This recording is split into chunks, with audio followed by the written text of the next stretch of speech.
Hello and welcome to this primary election debate for Democratic candidates for Arizona's Congressional District 1, representing parts of Scottsdale and Phoenix, Cave Creek, Carefree, Paradise Valley, and Fountain Hills.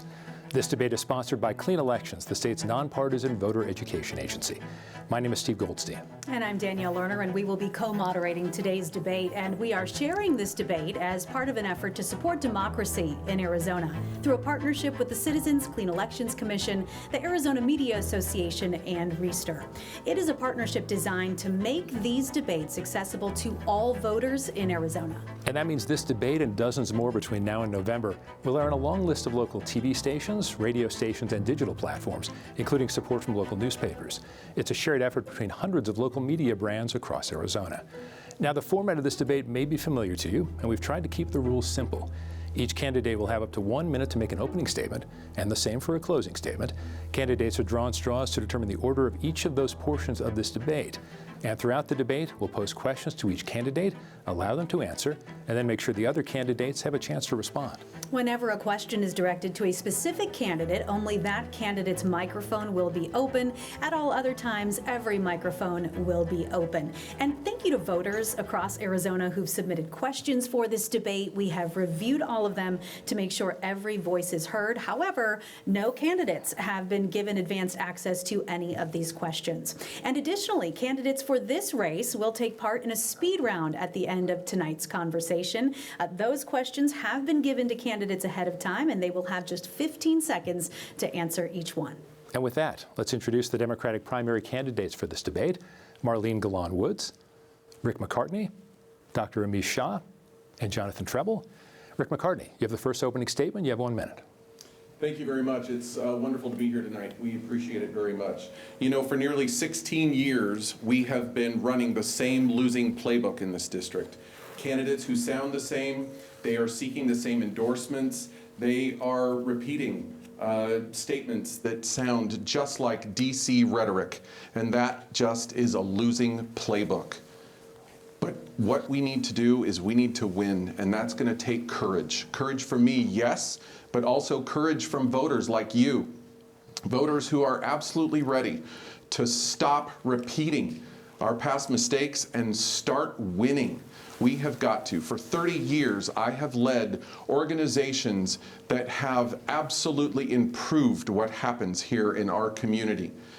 Whether it is looking at various problems that we are seeking or things that we are looking at that we have got to solve. Things like housing, affordable housing for youth. Mr. McCartney, that's your 1 minute opening statement. Oh, thank you. Okay. Thank you very much. That was fast. Yeah, it goes quick. Marlene Galán-Woods, you have 1 minute. Thank you. My name is Marlene Galán-Woods. I am the daughter of Cuban immigrants who came to this country with nothing in search of the American dream. I have lived here in the Valley for almost 40 years. I'm a former broadcast journalist and consumer fraud reporter. My late husband, Grant Woods, and I raised 5 kids here. I'm running for Congress because I want to make sure that my parents' American dream is attainable for everyone.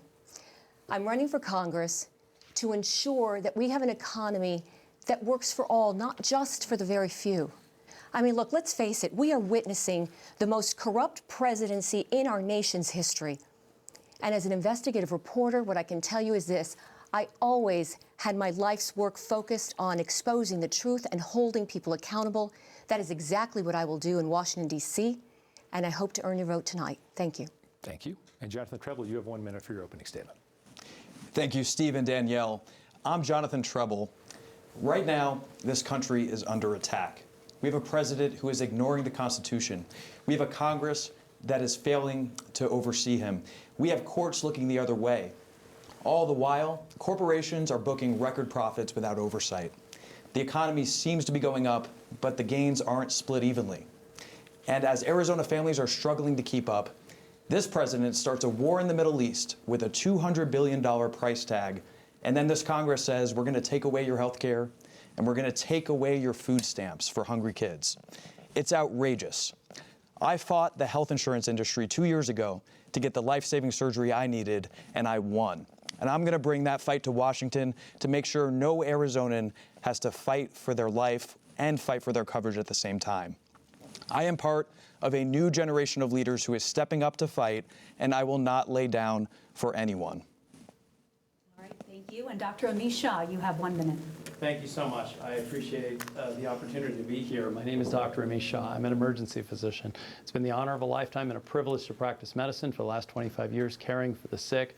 In fact, right here in our district, down the street at the Mayo Clinic, as well as a lot of other hospitals, taking care of tens of thousands of patients. I also was a member of the Arizona House of Representatives for 5.5 years, and during my time there, I was one of the most effective legislators. I passed more bills into law than any Democrat in a decade down there, and we are applying for the job at the national legislature. I'm the only candidate on this stage who has had elected office experience.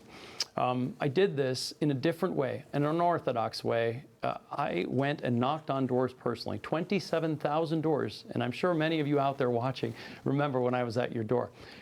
My biggest issue is that the Trump administration is simply violating the Constitution of the United States and desecrating it, and I'm going to hold him to account. All right, thank you, Dr. Shah. Let's get right into it and talk about Arizona's 1st Congressional District, certainly one of the nation's most competitive House races.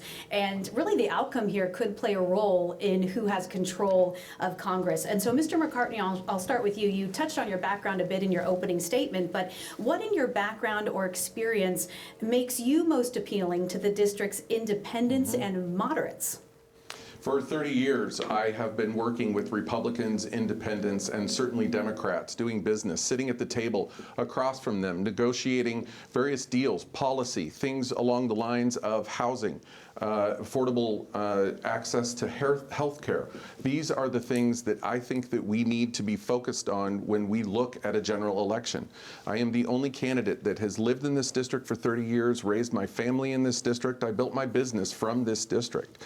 And that kind of work, that experience is what will get us through the general. Something we have not done, as I said earlier, in 16 years in this district, 7 cycles. It is important that we understand and know the policies, the issues that we are facing now. Some of my opponents have been in the legislature. They have done things, wonderful things for this community. But the reality is the issues that we're facing right now, housing, certainly what's going on with the Trump administration and fighting for our rights, those are the kinds of things that we need to not listen to what somebody is going to say they're going to do, but look at what they've done. And as I say, I have a track record for setting those policies. And Mr. Treble, I defer to you on this one as well. You argued that Washington needs new leadership. And so my question to you, what specifically do the more experienced candidates represent that you would do differently? Look, we do need a new generation of leaders in Washington. Everyone knows it. And I'm not a politician who's run for things several times. I'm not somebody who's reading a DC playbook. I'm running again because I fought the health insurance industry 2 years ago, and I won when I needed life-saving care. And right now, the stakes couldn't be higher. The cost of living is outrageous, and young people across this district, they feel it acutely because they can't buy homes. I'm sure we'll talk about housing in this debate today. That's one area that I can focus on. But the cost of living is much broader than that, and I think you need to have experience with it. My business, I've actually brought the cost of things down in my business for millions of people across the country. And people are looking for real experience, to Rick's point, real chops, a track record of getting things done. I've certainly gotten a lot of things done in my tenure with my company, and those skills are transferable to Washington, D.C. Now, this new generation of leaders, and we're seeing this across the country, they are pushing for bold reform and bold action, and I am too. Medicare for all, universal child care, reversing the Donald Trump tax cuts that were really in favor of billionaires and corporations, and instead using those tax cuts on the middle class who need it the most and who are actually going to spend that tax cut money and help the economy. We need to call for bold leadership because now is the time and the urgency is here. As I almost succumbed to an illness because I couldn't get the care I needed, millions of people are literally going through this every single day. So we do need a new generation of leaders. I am one of those people stepping up. And I think we cannot try the same thing twice and expect a different result in this district. Ms. Galán-Woods and Dr. Shah, this next question is for the two of you, having run before in 2024. What has changed for you? Ms. Galán-Woods first, you have 2 minutes on it. What changed for you this time around? What makes you a different or better candidate this time around? Well, look, you're going to hear from the men here with me, you already have, why they think they're the best candidate to take on the Republican nominee. You are not going to hear that from me. You're going to hear from me who Republicans think is the best candidate to take on the Republican nominee. In the last primary election for this seat, 6 of us were running. I was the only one Republicans spent against, attacking me. They didn't spend any money against Amish. Why? They were afraid of me, and they knew that they could beat him. Amish Shah is the only candidate in the country who lost his race, underperformed Kamala Harris, and is now running for re-election. Look, as a journalist, what I'm doing now is I am speaking to independents, I am speaking to Republicans, and I am speaking to Democrats all across the board. People are horrified by what they are seeing in this country, the corruption, the trampling of our Constitution. I have the endorsements of Secretary of State Adrian Fontes and Attorney General Chris Mace, both of whom are running for re-election. Their names are going to be on the ballot in November. They want my name on the ballot with them. Why? Because they trust that I will win, and they trust that I will take this fight on to Washington, D.C. Dr. Shah, you have 2 minutes. You can respond in part to that. But I want to ask you, what makes you a different candidate or a better candidate this time around?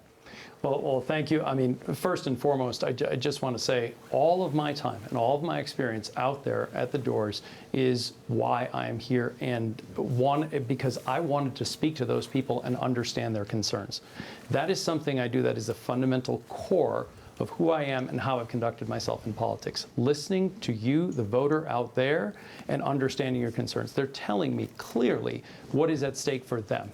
What is at stake for them is, number one, first and foremost, the Trump administration and how they have been so morally depraved, how they have made life harder for ordinary Americans. And I'm talking specifically with regard to housing, affordability, health care in particular.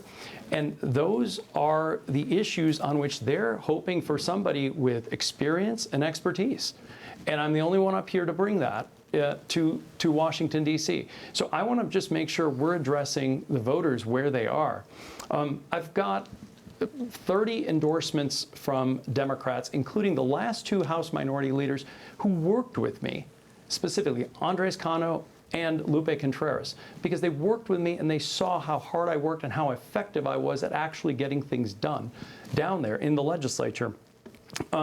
So we built a broad coalition of 30-plus Democrats who have endorsed me, but also 3 Republicans who served with me down there and said, you know what, we didn't always agree on priorities, but you served with integrity down there, and we respect that.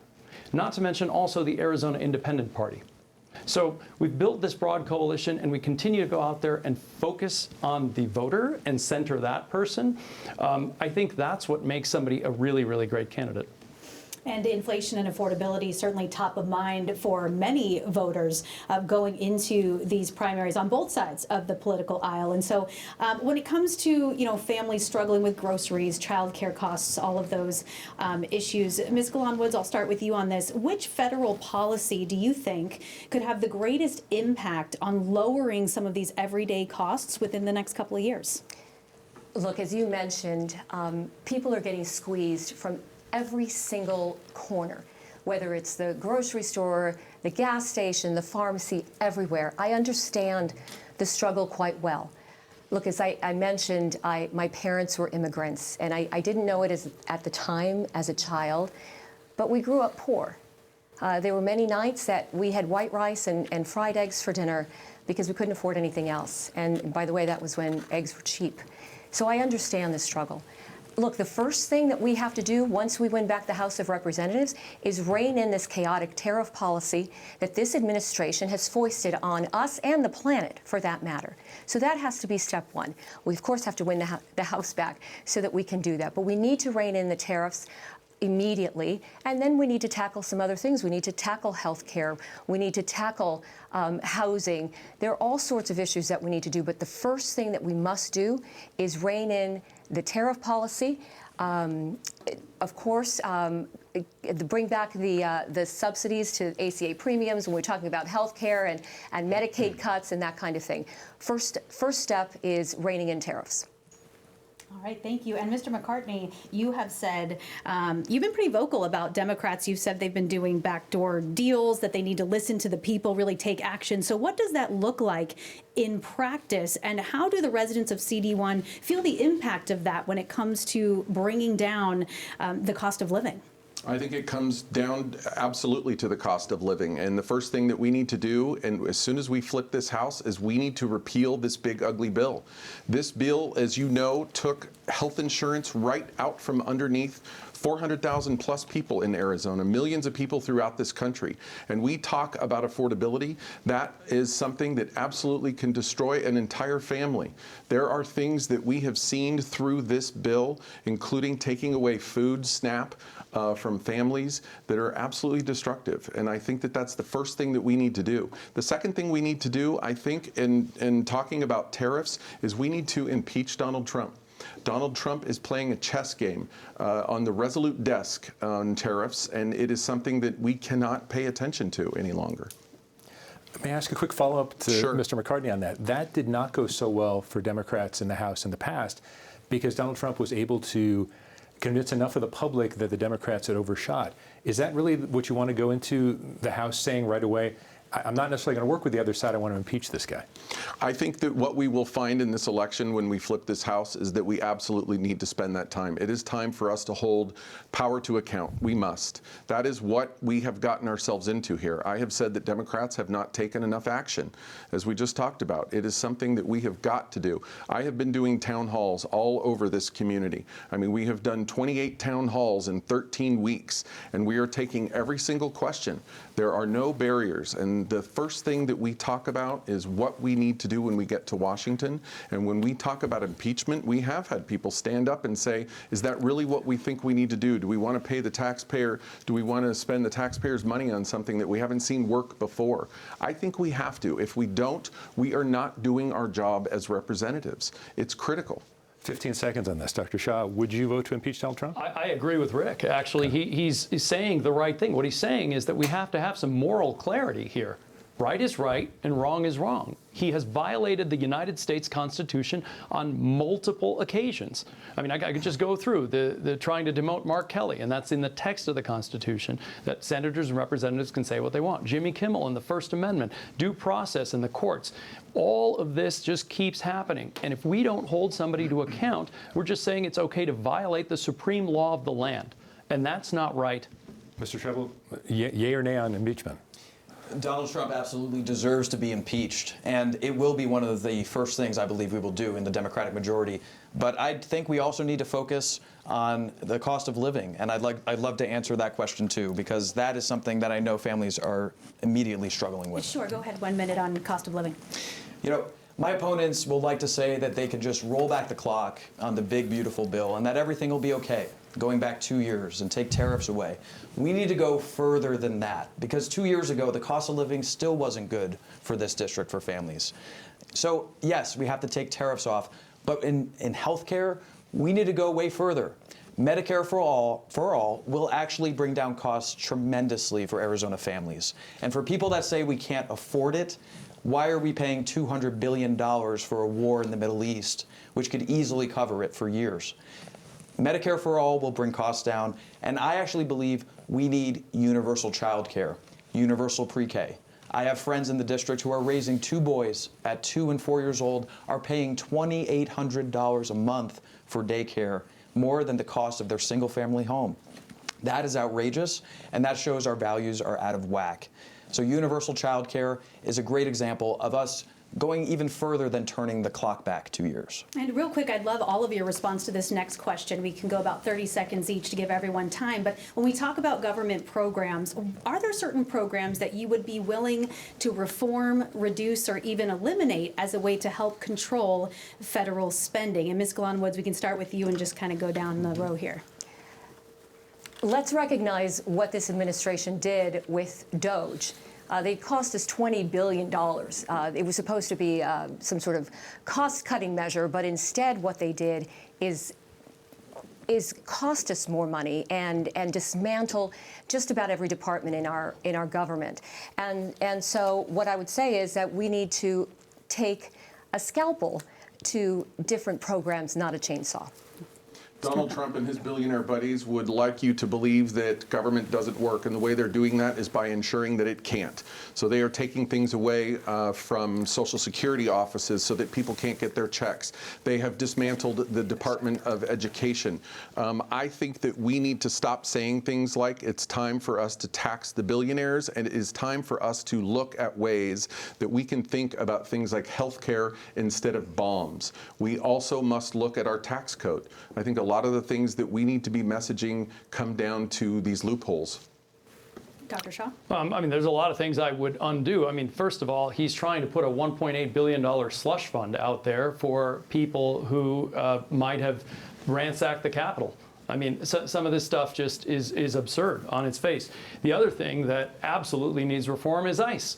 So we have an agency out there that was given, folks were given 6 weeks of training and a gun, and then what you saw was what happened to Alex Priddy and Renee Good. And that's unacceptable behavior. So we do need to enforce the immigration laws, but this is not the way to do it. Mr. Treble? As I mentioned before, if we can find $200 billion to bomb a country that helps us zero and actually adds cost to us, we can find more money for the important policies that we need, like health care and daycare. And yes, we should look at our defense budget. The Pentagon has never passed an audit. That should tell us something. And as Trump is, retrofitting a Qatari jet for $1 billion, where does that money come from? So yes, there are absolutely things, and I as a business owner have reshuffled budgets before to make sure that we get the right priorities straight. We can absolutely do that in Congress. We're going to get to housing in a minute, but I want to balance something with environmental needs and uses and employment and whatnot. Dr. Shah, let me start with you 1 minute on this. Data centers have caused a lot of angst in Arizona and across the country, in part in Arizona because of the environmental impact, how much water, how much energy will be used. If you were in Congress, how hard would you fight against data centers if your constituents said, we don't want them here?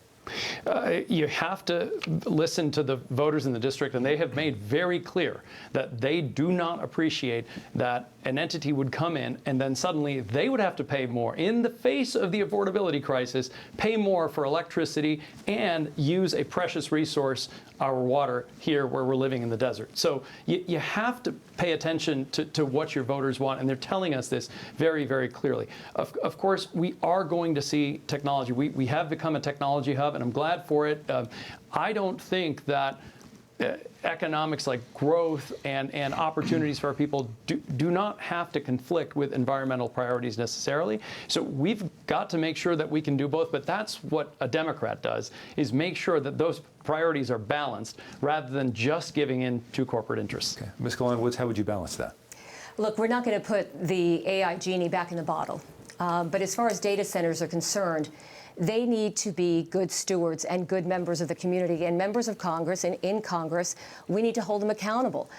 They need to be water neutral. This idea that just take an example in Goodyear, one data center uses as much water in a year as 680 families in that same town. So that's wrong. So we need to have them be water neutral. They need to contribute to the infrastructure, and they absolutely must contribute to the infrastructure of the electric grids that they are using, because we cannot allow our working families to keep paying. They are holding the bag on this right now, and in Congress, that's what we need to do. And real quick, because water is such a big issue, Mr. McCartney, when it comes to water security, how would you be a different leader in this area? What differentiates you from the others? I think the first thing we have to do is we have to focus on conservation. I say it in all of my town halls. That's something we don't spend enough time or awareness on, and it's very important in a state like ours with the drought and what we see happening coming down the road. But the other thing we have to do is we have to look at different technologies. There are things that we've seen in the Middle East. There is a plant here in Carefree that's going to go online in about 9 months, and it's a reclamation plant that is due to serve in the grid about 30,000 homes on an annual basis. That's important. That's the city of Phoenix. I think on a federal level, we need to be focused on those same kinds of programs. I think when we think of desalination and working with San Diego and working with Mexico so that we can pull water from the Sea of Cortez, there are some ways for us to budget for that based on our use of the Colorado River water. Right now, we are definitely suffering. We do not have the upper hand with what's going on through these lawsuits with the 8 other states that are taking water from the Colorado River. So I think that we have got to work very hard as municipalities and the people of this state to fight. I think we're going to end up in lawsuits on this because the federal government is not getting enough done. Mr. Treble, real quick, about 30 seconds when it comes to water and water security. You know, water is incredibly important, and it is an existential crisis. You know, I have actually sat around a table with Senator Mark Kelly, a 4th-generation farmer, and with a tribal leader, as Mark has explained, with nuance, how the Colorado River negotiations and the drying up is going to affect us. And I really respect his leadership, and I've tried to dig in here too, and I've reached out to tribal leaders. You see, our tribes have senior water rights over other states. We need to bring them into negotiations, and we will all do better as Arizonans if they are shoulder to shoulder with us in those negotiations. So that's one thing we can do, is have a strong negotiator. We absolutely need a strong negotiator at the table for our Colorado River water. Of course, housing intertwined with all of these issues that we've already discussed. A little bit of breaking news here, I suppose. Earlier today, just hours ago, Congress did pass a bill aimed at lowering housing costs through a variety of measures. It's headed to President Trump's desk now. And so I'd love to get each of your reactions to that and to let us know, do you think that goes far enough, or how does that adjust your priorities in this area? Mr. Treble, we'll start with you. Yeah, and that bill is a good step in the right direction. It was great to see it pass the House just hours ago with broad bipartisan support. Housing is incredibly important. I have friends who are trying to be first-time home buyers. They feel like they are priced out. We need more bold action. I do not think it goes far enough. It did not expand LIHTC, low-income housing tax credits. It did not do anything for workforce housing. Those are 2 big misses in this bill because we need to do better. You know, rents here in Arizona have gone up over 50% in 5 years, and families are struggling with that expense, and a lot of people are being priced out of the housing market. All right, Mr. McCartney, your thoughts on the bill, and does it go far enough? No, I think it's a very good start. The Road to Housing bill is something that is focused on changing laws within different zones, zoning laws. It is also something that is going to work to help developers find great ways to build in areas that are close to transportation, which can really make a big difference. We've had an awful lot of zoning issues and things that have kept builders from being able to build good, solid properties. There are some things within this bill that are going to allow people to spend less on deposits for homes. There is another thing that I think is so important, and that's not allowing corporations to have the first stab at our neighborhoods. That is so impossible for us to be able, for young families to be able to get into these homes, and as you know, it is driving up costs. And so we have got to set regulation. This bill is a very good start. It really is. It's why it's a bipartisan bill. We saw it pass the Senate and now the House, and so it will get signed into law, and I'm a big believer that it'll help us a lot. Thank you. Ms. Galán-Woods, you have a minute to answer that question. Thank you. My parents, as I told you, came to this country with nothing, and by the time I was 14 years old, they were able to build a small home in Tampa, Florida, where my mother still lives. That's unattainable right now. The average age of a first-time home buyer is 40. Look, I think the bill is a good start. I'm glad that Republicans are waking up to this need. That's a great start, and I'm happy about that. But we need to do more. And one area in which we can do more is algorithmic price fixing that is going on. Our Attorney General has already been tackling that here in Arizona.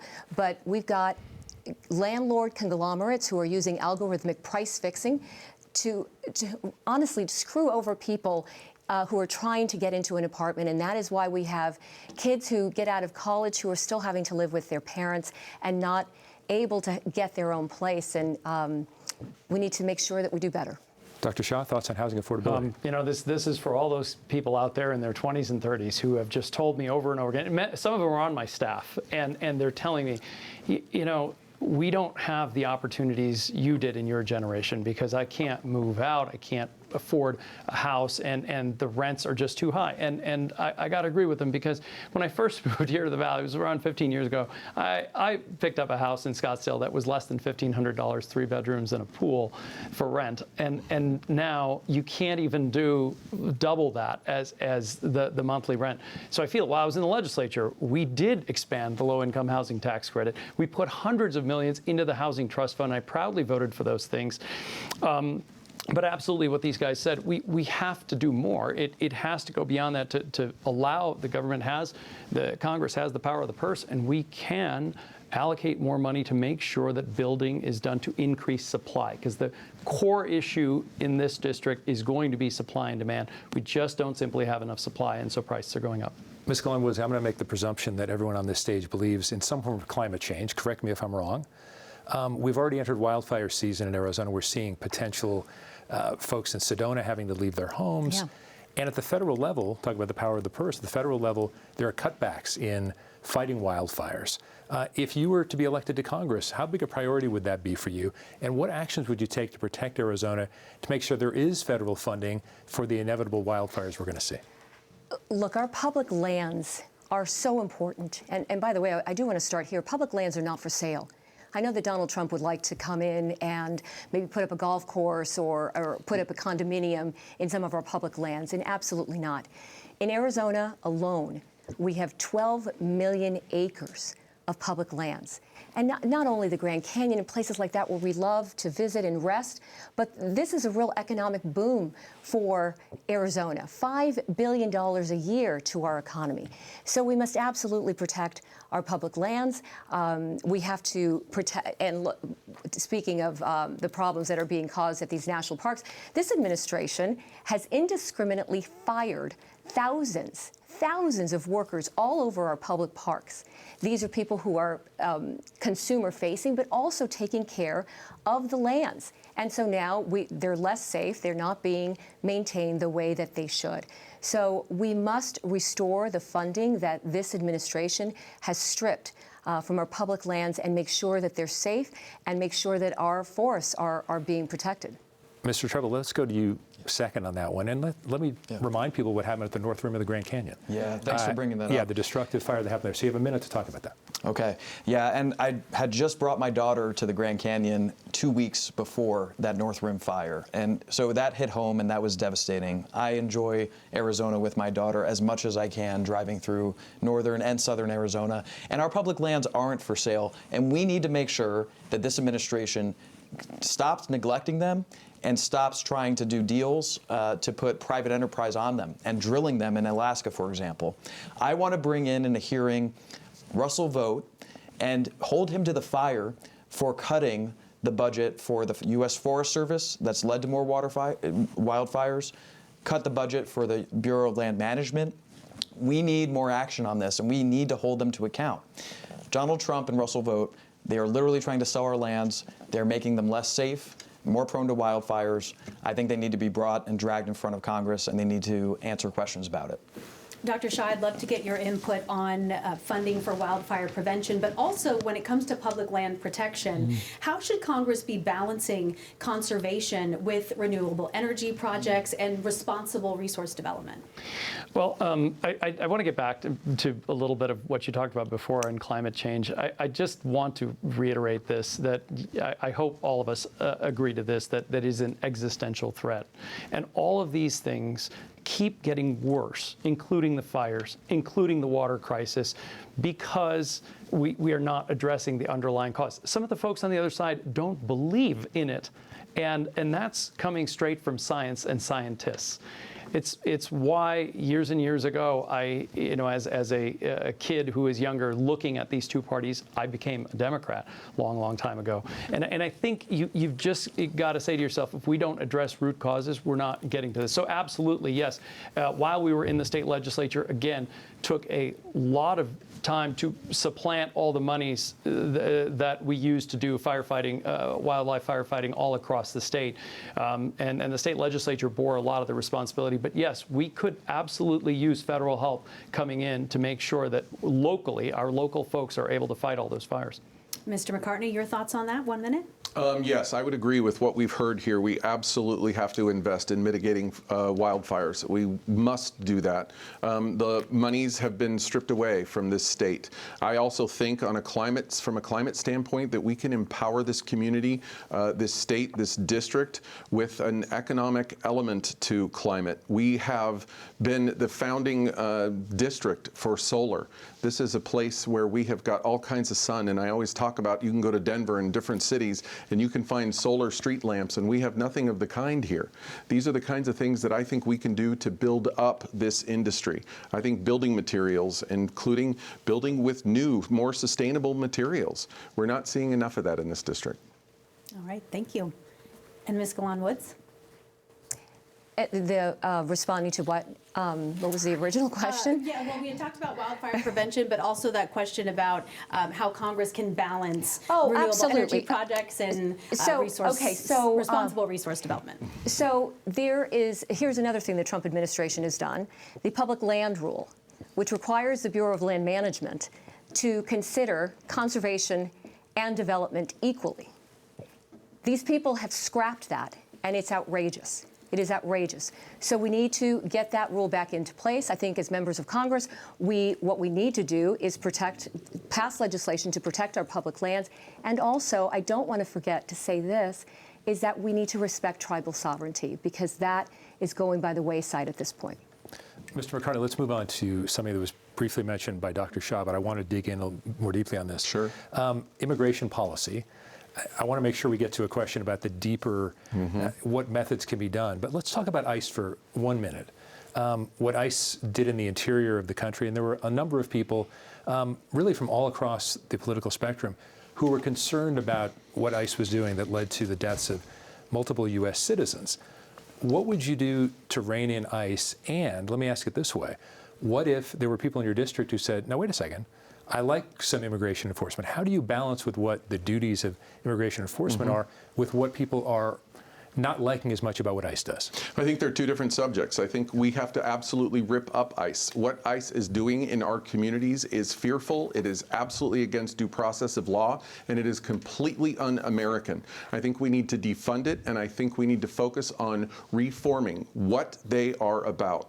I sat in a hearing where I listened to family members who had told stories about their family members that were in detention centers that were truly incarcerated. They were not detained, they were being incarcerated. We heard from those families and just the atrocities that were happening within those detention centers. But then after we heard from those families, we've heard from attorneys who said, I can't even get in touch with my client who is being detained. Then after that, judges are saying there is no process of law, let alone due process of law. So I think we absolutely have to rip up ICE. And then when it comes to our borders and immigration, yes, I think we do need strong borders. I think that strong borders and adhering to the laws at our borders is very important, but not with the cruelty and the unusual punishment that we're seeing where they're ripping up families. Mr. Treble, let me give you 1 minute on this. To balance out, if your constituents say, I'm offended by ICE, but I want immigration enforcement, where do you find the balance? Look, we need to have strong borders, especially to stop the flow of fentanyl into this state and this country. It's a crisis. But we also need to have an effective and a decent immigration policy. And ICE has broken so many laws. They have disrespected so many people in the community. I don't think that they have a big job in our country. I think we can put restrictions on ICE to make them go after what they said they would, the worst of the worst criminals, not peaceful members of our community. We all know the story of them apprehending a mother walking a child to kindergarten here in Arizona and throwing her in an unmarked van. That's not something that should sit well with anybody. I don't care if you're a Democrat, Independent, or Republican. They are going after peaceful people in our communities, and that needs to stop. So we in Congress, we can attach strong restrictions on ICE. No more face masks. Respect the rule of law. We need more training. And they can't go into people's homes without warrants. That is abhorrent. So that's what I would do. I would attach strong restrictions to ICE and realize that they have a better job at our border and going after the worst of the worst. Dr. Shah, along these same lines, if Congress could pass just one immigration reform bill in the next 2 years, what should it be? Well, Americans want an immigration system that is humane, that is orderly, that is fair, And I'm sorry, that's not what this administration is doing at all. I have worked in the ER for quite some time, and I have seen personally people who lost their lives because of fentanyl, have had to pronounce them dead. And it's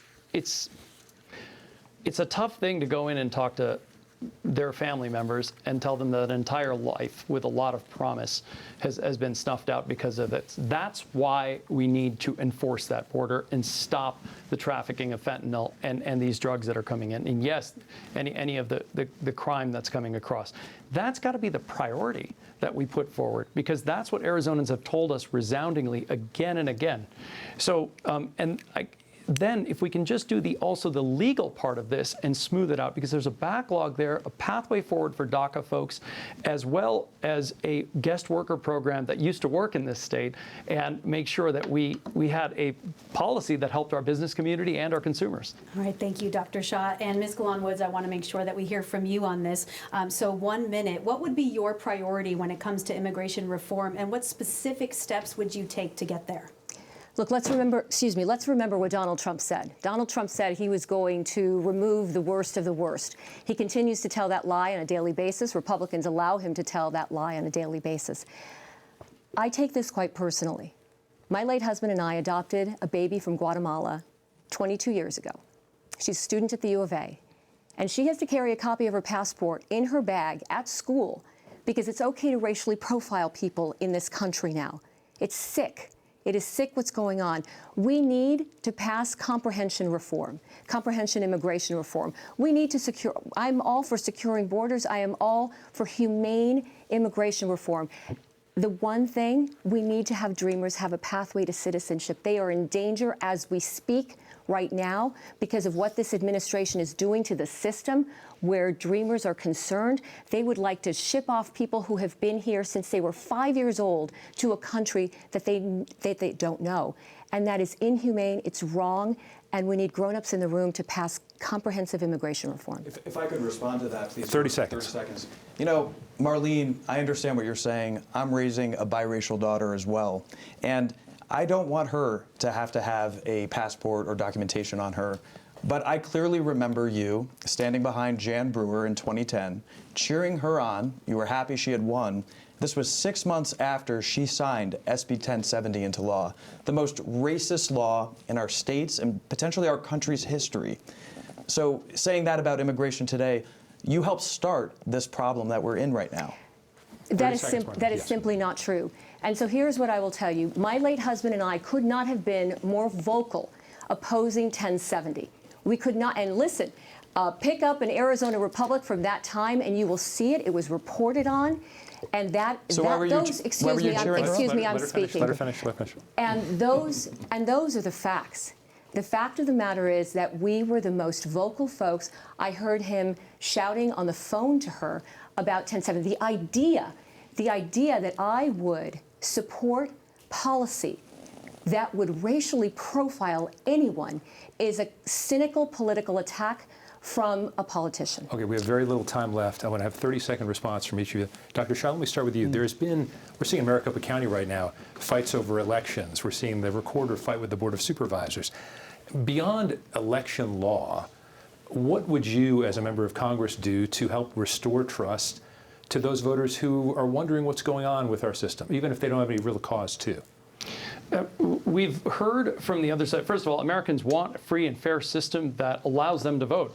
We have heard from the other side here in this state all kinds of absurd claims that have no basis in fact. I dealt with that at the legislature again and again. We are the state with the cyber ninjas, and we had fake electors here that I'm glad are being prosecuted. At least I think are being prosecuted. We have to be the ones to say we want free and fair elections to allow you to vote, and are not the ones who are questioning the results after they're done. Okay, Mr. McCartney, 30 seconds, but there are still a lot of people, even if it's been proven wrong by judges and whatnot, who still are wondering about things. How do you help restore trust? What's the first step you take? Look, I went to Washington, D.C., and I met with members of Congress when they were doing the district redistricting in California, because I was very concerned that the redistricting, when we saw it in Texas and then in California, that it was going to just start this wildfire around this country. And I went and I talked to them, and they convinced me that what they were doing in California was really based on what we do right here in Arizona. It was a fair and equitable commission that was focused on what we do. I think we need to expand that, not just redistricting, but also our voter laws, our rules, what it is that we're doing when it comes to the vote. They need to be independent. Politics needs to be removed from it entirely, because what we see on the Republican side is all politics. Yep, all right. Thank you. Ms. Galán-Woods, your thoughts on this? First of all, we all believe that only American citizens should vote. We all believe that. That is the law as it is today. The SAVE Act, which is what the Trump administration would like to pass, would disenfranchise voters all over this country, including women like me with a hyphenated name, or women who have taken their husband's name and you can't match up a birth certificate, and it would take the red tape that they're putting people through to change, to have them not be able to vote. Look, the bottom line here is we need to pass a John Lewis voting rights bill the second that we can. That is how we save this. All right, thank you. And Mr. Treble, your thoughts on this issue? Look, there are some people that doubt our elections. We've seen no evidence of voter fraud here in Arizona, or really any place in this country. And I think one thing we need to do to make sure we have integrity in our elections is make sure that ICE doesn't get within 5 miles of a polling station in this upcoming election and in the 2028 election, because Donald Trump is already floating the idea, and we need to make sure they don't get anywhere close to a polling site. Okay, yes or no, because we have lightning round coming up. Yes or no, as close as you can get. I know you're going to want to do more than that. Ms. Galán-Woods, if you wouldn't win this primary, would you support any of these other gentlemen in the general? Absolutely. Okay. Mr. McCartney? Absolutely. Dr. Shah? Yes. Yes. Okay. All right, well, there you have it. And we are now going to shift into the speed round. As we mentioned before, the candidates have been given these questions ahead of time, and they have just 15 seconds to answer each one. And so we'll ask the question, and we'll just go down the row each time. So Ms. Galán-Woods, we'll start with you. What is your most important issue on day one? Day one is reining in tariffs. We need to bring the cost of food and other items down, and that's the first thing that we can do. Mr. McCartney. It is absolutely repeal the big ugly bill. We have got to. That has pulled health care out from underneath the lives of people. It has taken food out of people's mouths. It is set in 2027 to impair Medicaid. This is something that needs to be dealt with immediately the minute I get to Washington. Dr. Shah.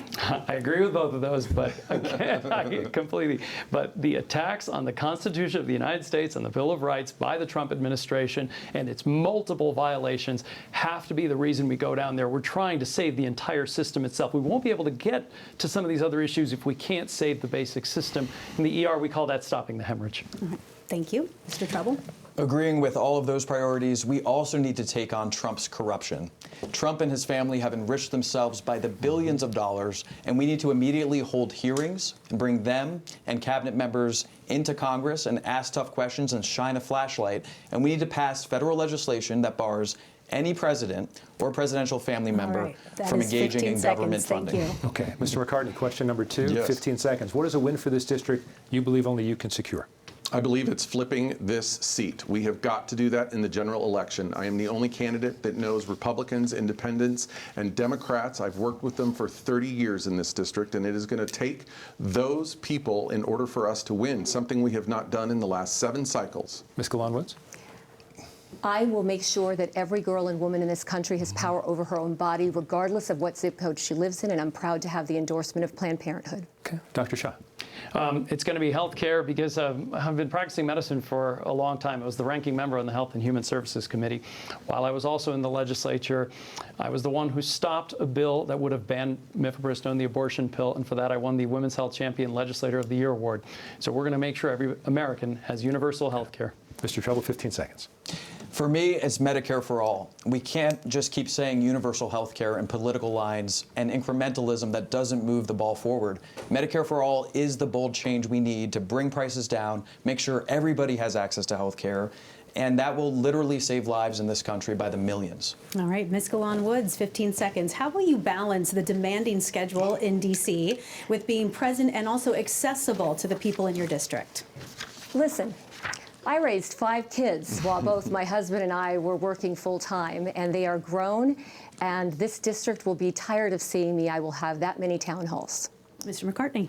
Yeah, I mean, one of the things that I've done since April 8th is 28 town halls in just a few weeks. I think coming back and forth every single weekend and doing those town halls, setting them up, taking questions. I have committed to the people that we've been talking to, thousands of people through my town halls, that we will be back to do this because that's what representation is all about in this district. Dr. Shah. Over the last 9 years or so, I've been knocking 27,000 doors, serving in the legislature, as well as working in the emergency department. So people know that I've put a lot of time and effort into this because to me, it's the passion that drives me, that I want to make sure you feel cared for, the voter at home. All right, and Mr. Treble. I'm raising a young daughter in this district, so you better believe I'll be on the first flight home on Thursday to spend time with her and to spend time with constituents here, holding town halls, having meetings. That's the role of a congressman. We have to be in this district talking to people.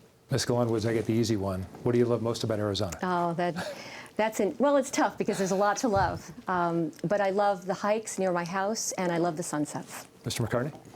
Yes, I will agree with that, absolutely. But I would say opportunity. We are the land of opportunity here. Building business, invention. It is absolutely a great place for us to grow and prosper. Dr. Shah, 15 seconds on this. What I enjoy the most about Arizona is the warm, welcoming nature of its people. When I moved here about 15 years ago, I found people who were tough, strong, independent-minded, and just willing to accept newcomers, and I really love that about this place. Mr. Treble. Ditto for me. I started coming down here over a decade ago and fell in love with this place and decided this is where I wanted to raise my daughter. And I love being able to walk her to school and walk her home from school, knowing we're in a safe and caring community. That's what I love about this place. All right, well, thank you to all of you candidates. It is now time for closing statements. So each of you will have 1 minute, and we will keep you to that minute in order to keep us on time. So Marlene Galán-Woods, you have the first the closing statement, excuse me. You have 1 minute. Thank you. Wow, we have tackled a lot of issues. We have a lot of challenges to face in this country. I know you're tired. We're all tired. But look, I am not going to give up.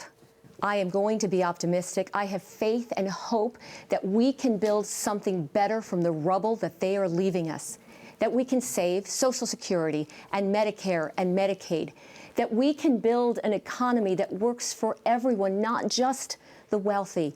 I am really proud of the broad coalition of support that we have garnered and that we have earned in this campaign. Attorney General Chris Mays, Secretary of State Adrian Fontes, and 13 different labor organizations, your firefighter, your teachers, the folks who put groceries on your shelves, they have endorsed me and my race. And why? Because they know that I will win in November, and they know that I will take the job to Washington, D.C. I would be honored to have your vote. Jonathan Treble, 1 minute for your closing statement. It's not just that Donald Trump is taking our country in the wrong direction. It's that he's doing it, putting his foot completely down on the gas pedal. And I'm running to pump the brakes on that. We need a strong Democrat to represent this district and to fight in Washington, because enough is enough. This country is going off the rails. And we can't get that done unless we have a real Democrat, a lifelong Democrat who has fought for those values his or her entire life. And in my case, that is me. I am proud that I've earned the most endorsements from sitting state lawmakers who know this job well. They do it at our state capitol, and they trust me and only me in this race to hold the line on our values. And there is urgency here. Donald Trump wants to cancel elections. He will try to do another Jan 6 in 2028. I guarantee it. We need to fight now, and too many people are suffering. So I will be that fighter. I look forward to earning your vote in this election and representing you in Washington. Dr. Amish Shah, you have 1 minute for your closing statement. Thank you. Thank you so much for listening to this. I love these things. They're an exercise in democracy. And I hope you found a candidate here that really resonates with you. I hope it's me. I hope to earn your vote. I am the only candidate up here who has been elected to office in the state of Arizona. And while I was down there, I was very effective. And you can talk to some of the people that are down there at the state legislature, and they will tell you that we got it done. We passed a bunch of bills. We blocked some bills that were absolutely horrible for people of Arizona. I even helped other Democrats, such as Christine Marsh, pass her bill when it came to stopping fentanyl in this state. That's what effectiveness looks like. I've been at your doors for a reason, because I want to do democracy differently. I want to hear directly from you. All those people have my personal cell phone number, and I will happily speak to you on the phone if you have any questions about me, about our policies after this debate. And I hope to bring that policy expertise on healthcare, on economics, and specifically about stopping those constitutional violations to Washington, D.C. And Rick McCartney, you have 1 minute for your closing Thank you statement. very much. Thank you to all of my opponents for this tonight. I think these debates are quite important. You know, as I said, I have been talking to the people of this district, knocking on doors as well, Amish, and it is very clear that the people of this district want a fresh face. They want somebody that has deep roots in this district. I have said that I have lived in this district for 30 years, raised my family in this district, but I have also worked with nonprofit organizations and done a lot of the work on housing and healthcare, and really changed policy for the better, if I can say, for the people of a district like this. It is a great district. It is very opportune, and I think that if we have somebody that understands how to connect hospitals with healthcare companies, works with innovative companies, tech companies, and has done stuff to uplift business, we can take that to Washington, D.C. It's not the other way around. Washington, D.C. doesn't need to come here. We need to take this amazing district to Washington, D.C., and I would like to be that candidate. Okay. Tonight, I humbly ask you to vote for me and help me in this fight. All right, terrific. Thank you all for being here very much. And that's all the time we have for this primary debate with Democratic candidates for Arizona's Congressional District 1. On behalf of our partners at Clean Elections, the Arizona Media Association, Reister, and Sneaky Big Studios, thanks for joining us.